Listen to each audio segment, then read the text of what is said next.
성도 여러분 안녕하세요. 요즘 날씨가 많이 덥지요. 항상 건강하시기를 빕니다.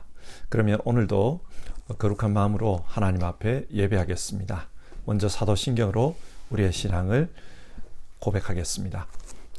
나는 전능하신 아버지 하나님 천지의 창조주를 믿습니다. 나는 그의 유일하신 아들 우리 주 예수 그리스도를 믿습니다. 그는 성령으로 잉태되어 동정녀 마리아에게서 나시고 본디오 빌라도에게 고난을 받아 십자가에 못 박혀 죽으시고 장사된 지 사흘 만에 죽은 자 가운데서 다시 살아나셨으며 하늘에 오르시어 전능하신 아버지 하나님 우편에 앉아 계시다가 거기로부터 살아있는 자와 죽은 자를 심판하러 오십니다. 나는 성령을 믿으며 거룩한 공교회와 성도의 교제와 죄를 용서받는 것과 몸의 부활과 영생을 믿습니다. 아멘. 찬송가 545장, 옛날 찬송가로는 344장입니다. 이 눈에 아무 증거 아니 배어도. 우리 1절 부르고 같이 기도하겠습니다.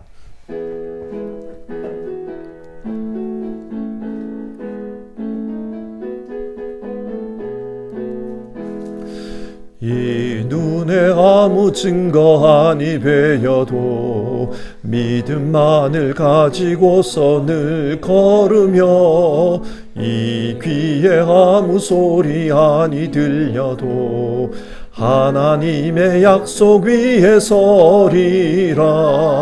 걸어가세 믿음 위에 서서 나가세 의심 버리고 걸어가세 믿음 위에 서서 눈과 귀에 아무 증거 없어도. 아멘. 기도하겠습니다.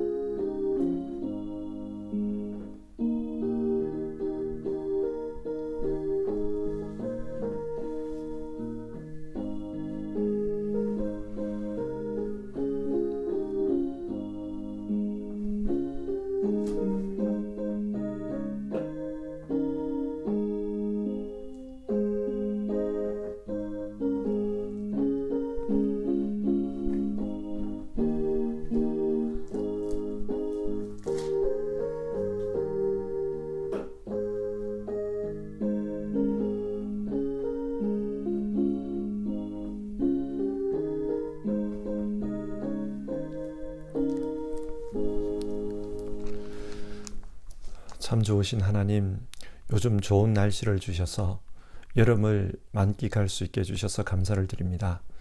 더운 여름, 이 여름을 통해서 우리 성도님들 즐거운 시간을 보낼 수 있게 도와주시고 또 건강한 삶을 살 수 있도록 하나님 인도해 주시기를 바랍니다. 오늘 우리가 부른 찬송가 가사처럼 믿음 위에 서서 살아가는 우리 모두 되었으면 좋겠습니다. 그래서 육신만 건강한 것이 아니라 우리의 영혼도 하나님 앞에서 건강하게 살아갈 수 있도록 도와주시옵소서.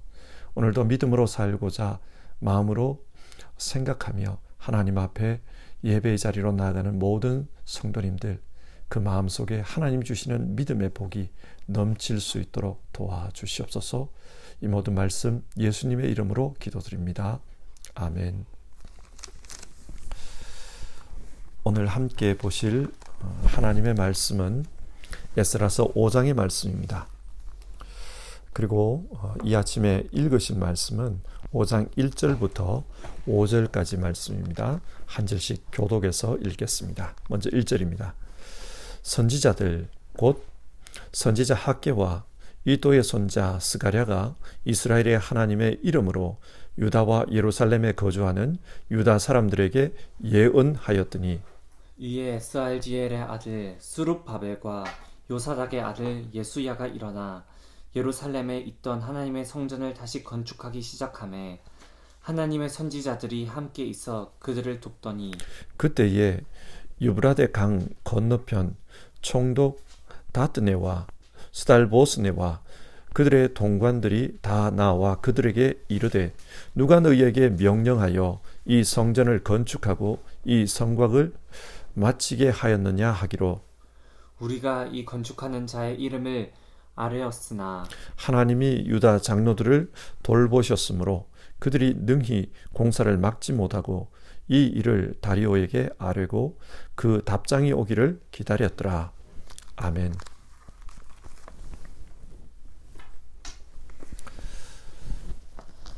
에스라 3장에서 6장은 바벨론에서 돌아온 유다 백성들이 다시 성전을 세우는 이야기입니다. 하나님께서 이 일을 주도하십니다. 그래서 페르시아 왕 고레스에게 조서를 내리게 하고 또 잡혀온 유다 백성들의 마음을 흔들어 깨우십니다. 그리고 바벨론 왕이 빼앗아 왔던 그 성전 기구들을 다시 돌려주도록 합니다. 많은 백성들이 이 사건 속에서 하나님의 주시는 열심을 가지고 하나님의 뜻을 위해서 살아갑니다. 그런데 정작 하나님의 뜻대로 성전을 세우려고 하니까 어려움이 많았습니다. 어떤 어려움이 있었습니까? 먼저는 경제적인 어려움이었습니다. 바벨론에서 돌아온 사람들은 바벨론에서 잘 살다가 많은 돈을 가지고 그렇게 고향으로 돌아온 것이 아닙니다. 포로로 살다가 돌아왔습니다. 그러니 초기 정착하는데 얼마나 힘들었겠습니까? 그런데 성전을 건축해야 합니다. 경제적으로 굉장히 힘들었을 것입니다. 또 사회적인 어려움이 있었습니다. 유대인들이 바벨론에 끌려갈 때 백성의 100%다 끌려간 것이 아닙니다. 어떤 사람들은 고향에 그대로 남아 있었습니다. 그 남아있는 사람들이 70년 동안 그 땅을 관리하고 그 땅에서 농사를 짓고 살았습니다. 그런데 이제 원래 주인이 돌아온 것입니다. 자, 그러면 그 땅은 누구의 소유입니까? 당연히 재산 분쟁이 생길 수밖에 없습니다. 이렇게 재산 분쟁이 생기면 원래 남아있던 자와 돌아온 자들 사이에 그런 주민들 간의 갈등이 생깁니다. 이렇게 서로 간에 통합이 안 되는 상황에서 국가적 사업인 성전을 건축한다. 그게 얼마나 어려웠겠습니까? 그리고 어제 살펴본 것처럼 정치적인 어려움도 있었습니다. 사마리아 사람들과 또 주변의 여러 민족들이 다양한 방법으로 유대 백성들이 하나님의 성전을 건축하는 것을 방해했습니다. 그런데 이런 상황에서도 하나님의 성전은 세워집니다. 이것을 통해서 성경이 무엇을 말씀합니까? 우리 역시 살면서 많은 어려움을 만납니다. 하나님의 뜻대로 살고자 하는데도 어려움이 있습니다. 믿음으로 살고자 하고 하나님의 뜻을 따라 하나님을 기쁘게 하고자 해도 어려움은 있습니다.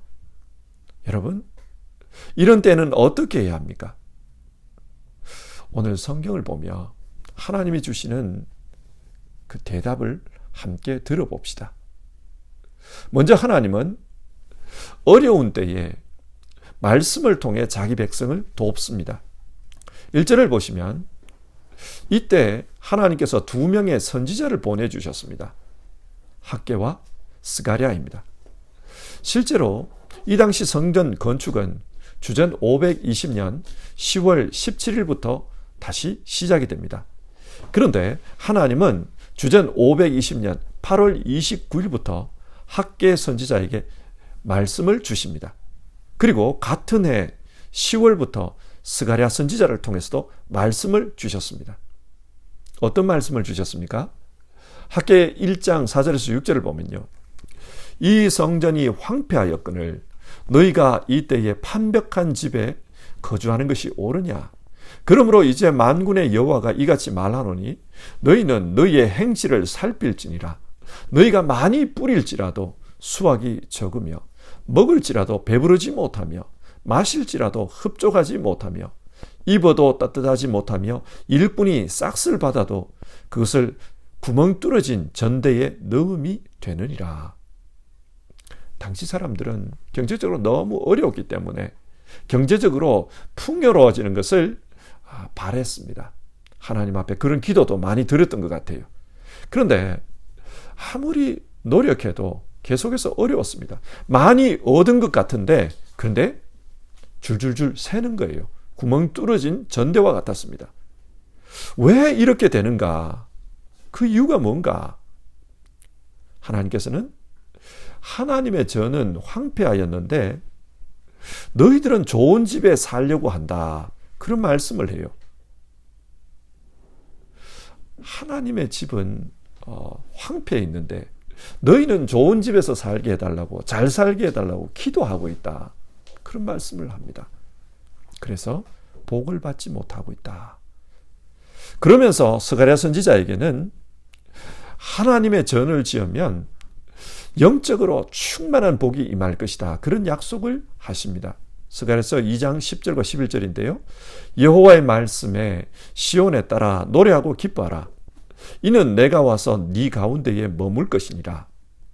그날에 많은 나라가 여호와께 속하여 내 백성이 될 것이요 나는 네 가운데 머물리라. 하나님께서 이스라엘 백성들 가운데 함께 하실 것이라고 말씀합니다. 그러면 그 이스라엘을 통해 많은 나라가 하나님께로 다시 돌아옵니다. 이 복은 아브라함을 통해서 약속하셨던 그 복입니다. 아브라함에게 약속하셨던 그 복이 너희를 통해서 이루어지도록 하겠다. 하나님이 그 말씀하십니다.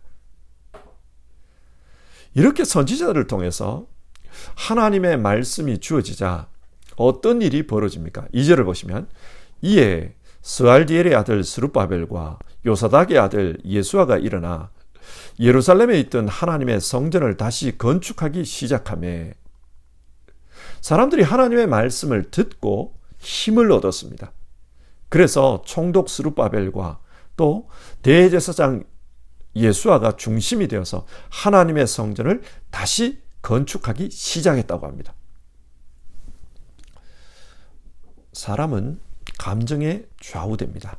그래서 한국말에 기가 살면 안 될 일도 되고 기가 죽으면 될 일도 안 된다. 그렇게 말합니다. 사사기의 기드온을 보십시다. 하나님의 사자는 이 기드온을 용사라고 불렀습니다. 하나님의 용사여. 그는 하나님의 용사였습니다. 그런데 그 용사가 현실에서는 어떤 모습으로 살아갑니까? 미디안 사람들이 두려워가지고 포도즙을 짜는 틀 안에서 밀타작을 했다고 합니다. 배가 고프니까 밀을 먹기는 먹어야 되겠고 미디안 사람들이 겁나니까 그 좁은 포도즙을 짜는 그 틀 안에 쪼그리고 앉아서 밀타작을 했다는 것입니다. 그 용사가, 대단한 용사가 쪼그리고 앉아서 처량한 모습으로 밀타작을 하고 있습니다. 그런데 그런 기드온에게 하나님의 말씀이 임합니다. 하나님께서 하나님의 계획을 이야기해 주시고 기드온에게 나가서 미디안과 싸우라고 합니다. 그러자 그 말씀을 들은 기드온이 어떤 사람이 되었습니까? 그는 용사 300명을 데리고 와서 미디안 군대 13만 5천 명과 싸웁니다. 그리고 승리합니다. 이처럼 하나님의 말씀은 사람으로 하여금 다시금 영적으로 일어나게 합니다. 흥하게 합니다. 그래서 거침없이 질주할 수 있도록 만들어 주십니다. 하나님은 어려움에 처한 자기 백성에게 말씀을 주십니다. 그리고 그 말씀을 힘입어서 용기를 얻고 다시 영적으로 일어나게 합니다. 그래서 하나님께서 주신 그 역사를 감당하도록 합니다. 하나님은 어려움에 처한 자기 백성을 말씀으로 도와주십니다. 두 번째로 하나님은 어려움에 빠진 자기 백성을 세밀하게 돌보아 주십니다. 3절에서 5절을 보면 이렇게 유다 백성들이 용기를 내어서 성전 건축을 다시 시작하자 또 다른 문제가 붉어집니다. 어떤 문제입니까? 3절인데요. 그때에 유브라데 강 건너편 총독 다드네와 스달보스네와 그들의 동관들이 다 나와 그들에게 이르되 누가 너희에게 명령하여 이 성전을 건축하고 이 성곽을 마치게 하였느냐 하기로. 유프라데스 강 서편을 다스리던 페르시아의 총독이 찾아옵니다. 그리고 그 총독이 누구의 명령으로 성전을 건축하고 있느냐, 그것에 대해서 문제를 제기합니다. 이 당시 페르시아의 정세에 대해서 우리가 좀 알 필요가 있습니다. 페르시아 제국은 굉장히 정치적으로 초기에 혼란스러웠던 것 같아요. 왜 그런가? 페르시아가 바벨론을 무너뜨릴 때 그때 페르시아 혼자 바벨론을 공격한 것이 아닙니다. 다니엘서 5장에도 나오다시피 페르시아와 메대가 함께 연합해서 이 바벨론을 공격했습니다. 그러니 이 전쟁에서 승리한 후 여러 가지 복잡한 문제가 발생해요. 누가 이 제국에서 왕위를 차지할 것인가? 누가 더 공이 많은가? 높은 자리에 페르시아가 앉을 것인가? 메대가 앉을 것인가? 이런 문제가 불거집니다. 첫 번째 왕이었던 고레스 왕이 주전 530년에 죽는데 다리오 왕이 즉위하는 520년까지 약 10년간 페르시아 안에서는 아마 이런 문제로 인한 복잡한 그런 일들이 있었던 것 같습니다. 그러다 보니까 총독 다트네는 자기가 다스리는 이 지역에서 혹시 반역이라도 일어나는 것이 아닌가 굉장히 민감했습니다. 중앙이 시끄러우니까 변방이 반역을 일으키기 쉽잖아요. 그래서 민감했습니다. 그렇기 때문에 유대 사람들이 성전 짓는다는 소리를 듣고 조사를 나왔던 겁니다. 누가 다시 성전을 지으라고 명령했느냐? 누가 성전 재건을 돕는 사람들이냐? 그 이름을 대라. 그렇게 소리를 질렀던 것입니다. 여러분 한번 생각해 보십시오. 하나님을 믿고 성전 공사를 시작했는데 총독이 와서 난리를 칩니다. 그러면 얼마나 두려웠겠습니까? 최고 권력자가, 그 지역의 최고 권력자가 와서 꾸지람을 하면서 막 따집니다. 굉장히 두려웠을 것입니다. 하지만 하나님의 백성들은 성전 건축을 멈추지 않았다고 합니다. 그 이유가 무엇인가? 5절을 보시면 하나님이 유다 장로들을 돌보셨으므로 그들이 능히 공사를 막지 못하고 하나님께서 공사를 주관하는 지도자들을 돌보셨다고 합니다. 여기서 돌보다라는 말은 하나님의 눈이 그 지도자들 위에 머물러 있었다, 그런 뜻입니다. 그러니까 하나님께서 어려움에 처한 지도자들의 일거수일투족을 다 보고 계셨다, 그런 뜻입니다. 사도행전 7장에는 스데반 집사님의 순교 이야기가 나옵니다. 평소 스데반 집사님은 디아스포라에서 예루살렘으로 돌아온 유대인들에게 복음을 전했습니다. 자기 자신이 디아스포라 출신입니다. 그래서 헬라어도 잘해요. 비슷한 정서를 가지고 비슷한 언어를 사용하는 그 사람들에게 복음을 전한 겁니다. 이 스데반 집사님에게는 은혜와 능력이 충만해서 백성들 가운데 놀라운 일을 행했다. 성경 그런 말을 해요. 또 지혜와 성령으로 말씀을 전해서 그를 당해낼 사람이 없었다. 또 그런 말도 나와요. 하나님의 능력이 그와 함께한 겁니다. 그래서 많은 디아스포라 출신들이 예수님을 믿게 되었어요. 그러자 유대교 장로들과 율법 학자들이 이 스데반을 가만두지 않았습니다. 마침내는 공회에 고발하고 돌로서 쳐 죽입니다. 그런데 죽어가는 그 순간 이 스데반 집사님께서 신비 체험을 합니다. 어떤 체험입니까? 성령이 충만해서 하나님의 보좌 우편에 서 계신 예수님을 보았다는 것입니다. 그 예수님은 스데반을 쳐다보고 계셨습니다. 그래서 스데반은 그 예수님께 주 예수님, 내 영혼을 받아주십시오. 그렇게 기도했습니다. 뿐만 아니라 예수님과 비슷한 기도를 해요. 예수님께서 십자가에서 하셨던 기도와 비슷한 기도를 합니다. 저 사람들의 죄를 용서해 주십시오. 자기들이 하는 행동을 모릅니다. 자, 이때 스데반은 예수님의 어떤 모습을 보았을까요? 성경에 나오지 않습니다만 우리가 한번 생각해 봅시다. 하나님의 보호자 우편에 서 계신 예수님께서 멍하니 딴 곳을 쳐다보는 그런 모습을 보았을까요? 아니면 돌에 맞아서 죽어가는 그 스데반을 응시하고 계시는 그 예수님을 보았을까요? 후자입니다. 돌에 맞아 죽어가는 그 스데반을 보고 있는 예수님을 보았습니다. 그렇기 때문에 예수님, 내 영혼을 받아주십시오. 그렇게 기도한 겁니다. 어려움에 처해 있는 자기 백성을 예수님은 보고 계셨습니다. 그래서 그 자기 백성이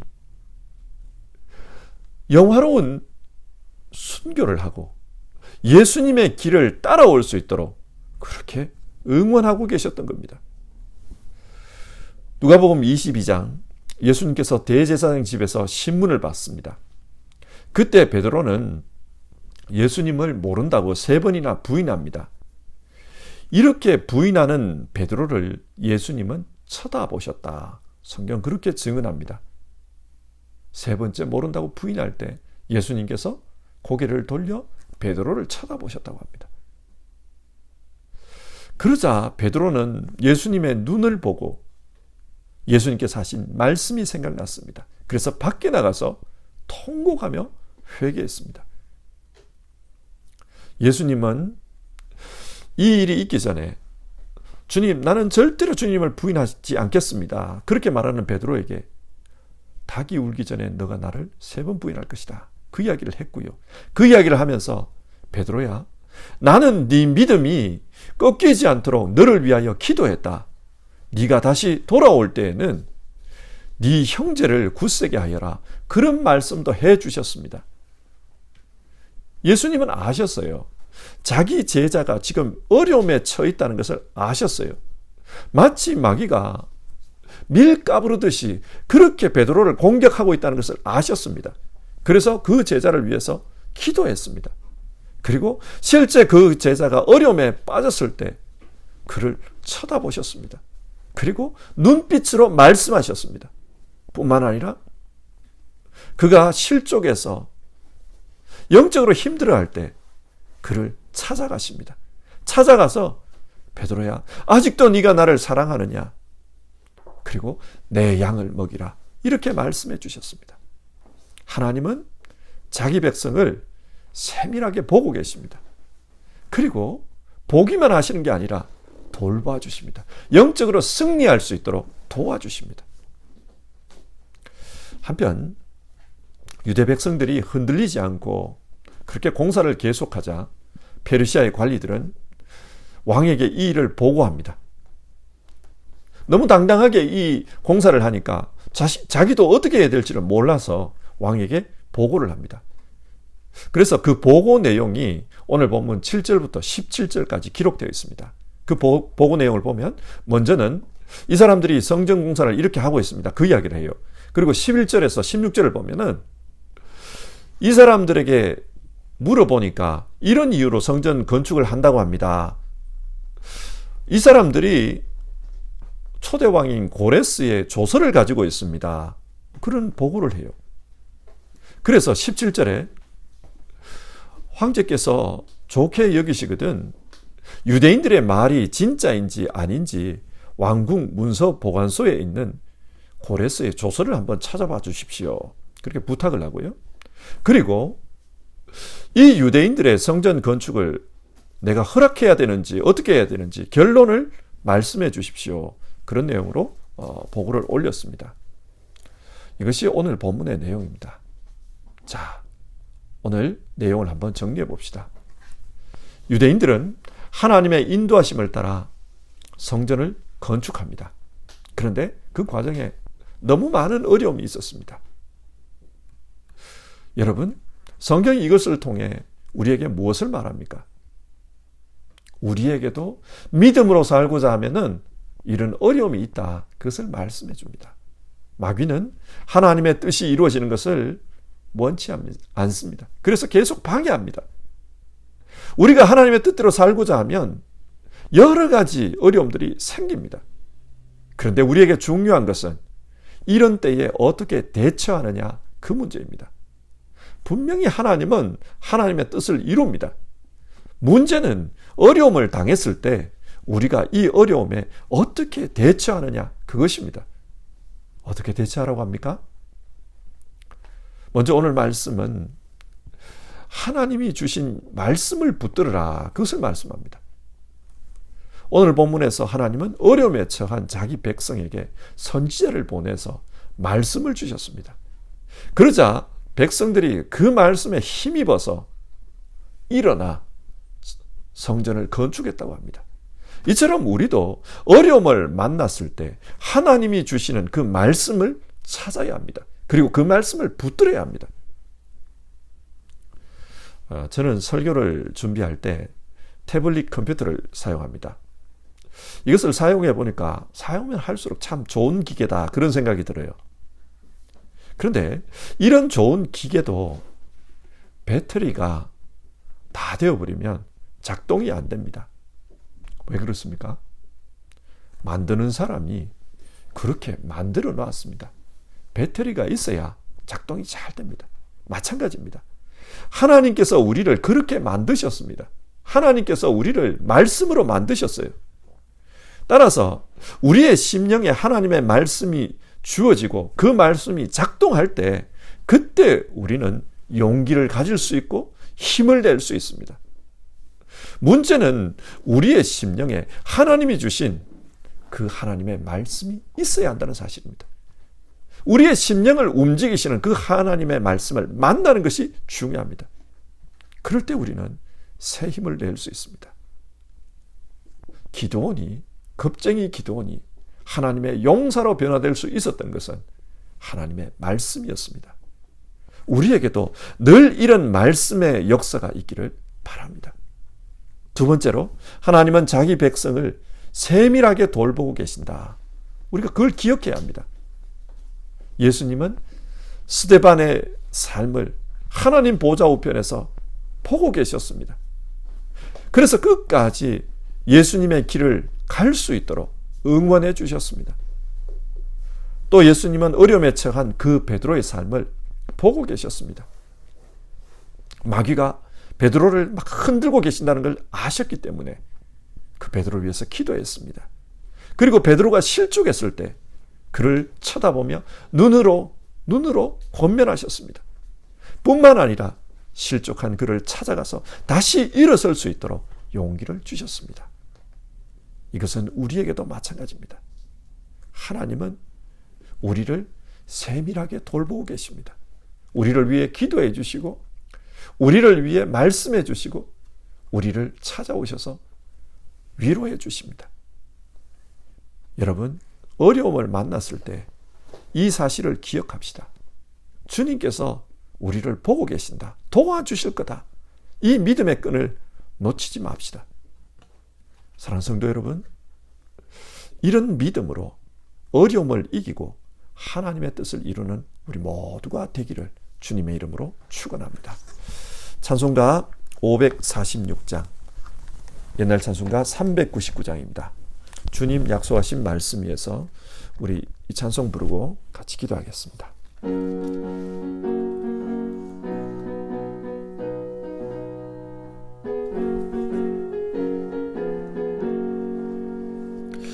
주님 하신 말씀 위에서 영원토록 주를 찬송하리라.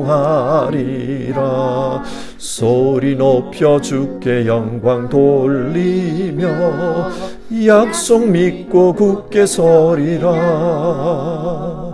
굳게 서리, 영원하신 말씀 위에 굳게 서리, 굳게 서리. 그 말씀 위에 굳게 서리라.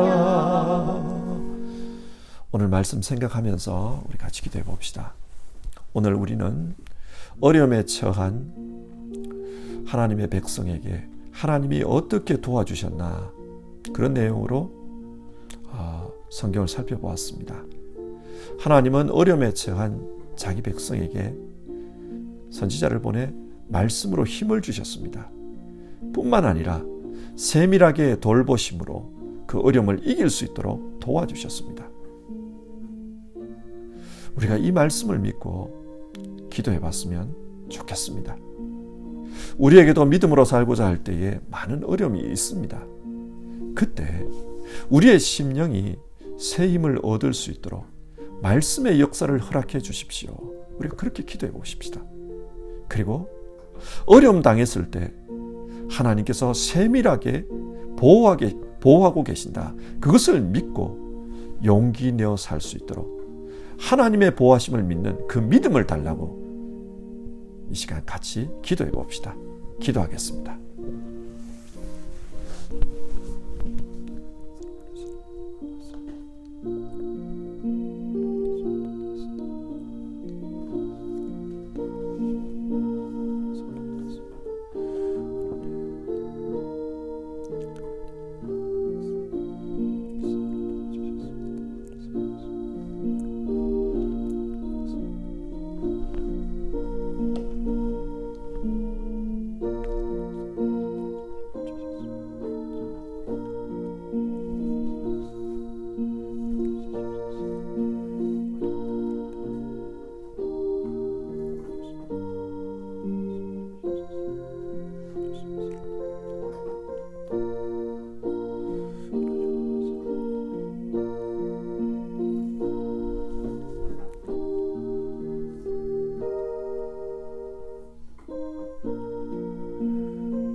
하나님, 오늘 주신 말씀 통해서 하나님은 어려움에 처한 자기 백성을 도와주신다, 우리가 그렇게 말씀 나눴습니다.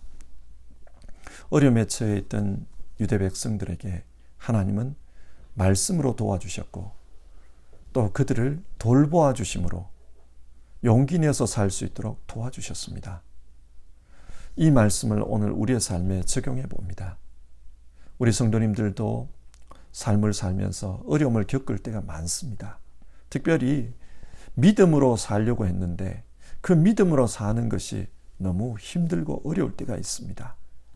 주님, 믿음으로 살려고 하기 때문에 어려움 겪는 모든 주의 백성들에게 오늘 말씀을 통해서 약속하신 그 도움을 허락해 주시옵소서. 먼저는 정말 우리의 영혼이 새 힘을 얻을 수 있는 하나님의 말씀, 그 말씀의 역사를 허락해 주시옵소서.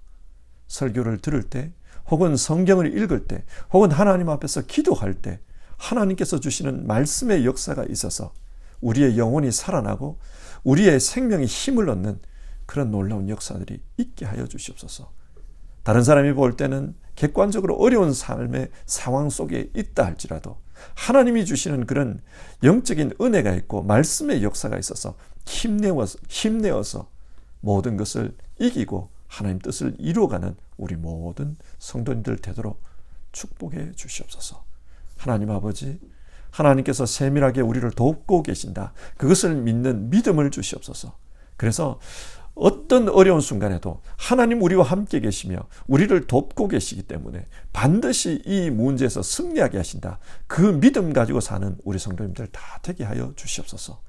그래서 성경 속에만 나오는 믿음의 역사가 아니라 우리의 실제 생활 속에서도 경험하는 믿음의 역사를 볼 수 있도록 도와주시고 우리 성도님들이 정말 믿음의 사람들, 믿음의 용사들 다 되도록 역사해 주옵소서. 우리 가운데 어려움 겪고 있는 분들 주님 기억해 주시옵소서. 어려움의 내용은 다양합니다. 건강에 어려움이 있는 이들 있고, 가정에 어려움이 있는 이들 있고, 또 생활에 어려움이 있는 이들 있고, 사업하면서 힘든 상황에 처해 있는 이들이 있습니다. 아버지 하나님, 진로의 문제를 두고 막연함 가운데 정말 마음이 힘든 이들도 있습니다. 영적으로 공고함 가운데 있는 이들도 있습니다. 하나님, 그 어려움 속에서 하나님이 도와주시는 은혜를 경험할 수 있도록 도와주옵소서. 말씀을 주시옵소서.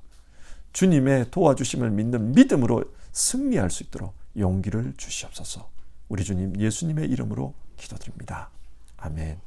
하늘에 계신 우리 아버지, 아버지의 이름을 거룩하게 하시며 아버지의 나라가 오게 하시며 아버지의 뜻이 하늘에서와 같이 땅에서도 이루어지게 하소서. 오늘 우리에게 일용할 양식을 주시고 우리가 우리에게 잘못한 사람을 용서하여 준 것 같이 우리 죄를 용서하여 주시고 우리를 시험에 빠지지 않게 하시고 악에서 구하소서. 나라와 권능과 영광이 영원히 아버지의 것입니다. 아멘.